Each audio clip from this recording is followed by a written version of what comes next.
name is Olivia Pura, and I'm Miss Illinois USA 2020. Today, I'm going to be sharing one of my favorite books with you. It's called Otta Twist, Scientist. I love this book a lot because it's a great reminder that science is all around us, and anyone can be a scientist, including you. Let's get started. Otta Twist, Scientist. Autumn Marie, said not a word till the day she turned 3. She bounced in her crib and looked all around, observing the world but not making a sound. She learned how to climb and made her big break, with a trail of chaos left in her wake. She ran through the day, chasing each sound in sight, and didn't slow down till she conked out at night.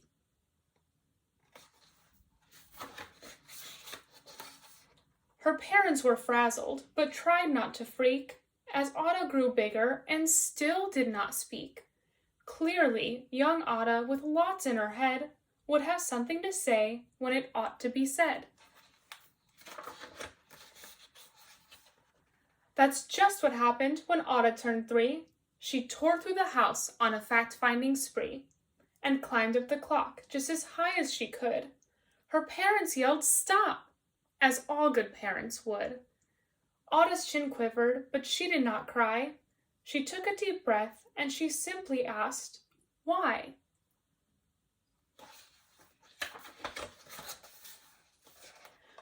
Why does it tick, and why does it talk? Why don't we call it a granddaughter clock?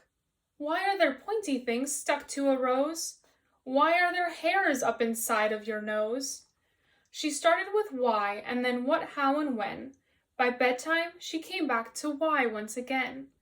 She drifted to sleep as her dazed parents smiled at the curious thoughts of their curious child, who wanted to know what the world was about. They kissed her and whispered, "You'll figure it out." Her parents kept up with their high-flying kid, whose questions and chaos both grew as she did. Even Miss Greer found her hands were quite full when young Otta's chaos wreaked havoc at school. But this much was clear about Miss Otta Twist. She had all of the traits of a great scientist. Otta was busy that first day of spring, testing the sounds that make mockingbirds sing, when a horrible stench whacked her right in the nose. A pungent aroma that curled up her toes. "Zowie," said Otta, which got her to thinking, what is the source of that terrible stinking? How does a nose know there's something to smell? And does it still stink if there's no nose to tell? She rattled off questions and tapped on her chin. She'd start at the start, where she ought to begin. A mystery, a riddle, a puzzle, a quest. This was the moment that Otta loved best. Otta did research to learn all she could of smelling and smells, both the stinky and good. One hypothesis Otta thought could be true. The terrible stink came from Dad's cabbage stew. She tested and tested, but soon Otta knew it was time to come up with hypothesis 2.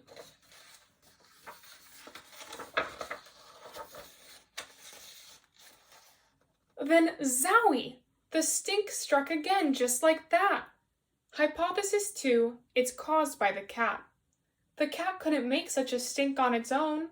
It needed perfume and some fancy cologne. So young Otta tested.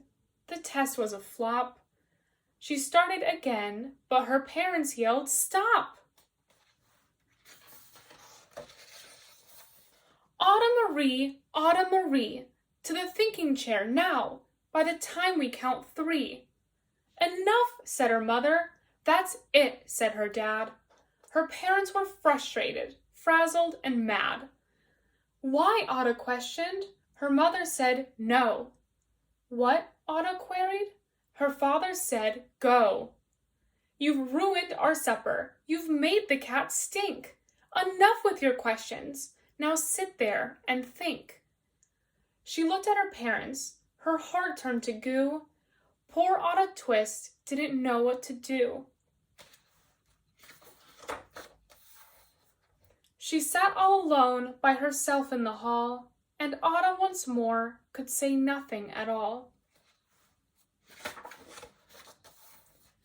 And so Otta sat, and she sat, and she sat, and she thought about science and Stu and the cat, and how her experiments made such a big mess. Does it have to be so? Is that part of success? Are messes a problem? And while she was thinking, what was the source of that terrible stinking? Autumn Marie did what scientists do. She asked a small question, and then she asked two. And each of those led her to 3 questions more, and some of those questions resulted in 4. As Otta got thinking, she really dug in. She scribbled her questions and tapped on her chin. She started at why, and then what, how, and when. At the end of the hall, she reached why once again. Her parents calmed down and they came back to talk. They looked at the hallway and just had to gawk. No patch of bare paint could be seen on the wall. The thinking chair now was the great thinking hall. They watched their young daughter and sighed as they did. What would they do with this curious kid who wanted to know what the world was about? They smiled and whispered, "We'll figure it out."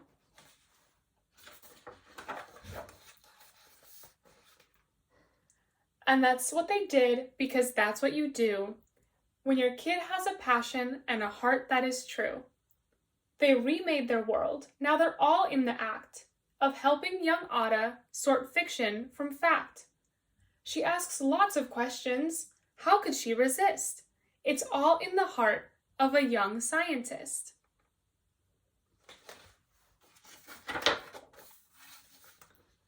And as for that smell, what could Otta Twist do but learn all she can with her friends in grade 2? Will they discover the stink that curls toes? Well, that is the question. And someday, who knows? That is all for today. Thank you all so much for reading with me, and I will see you next time.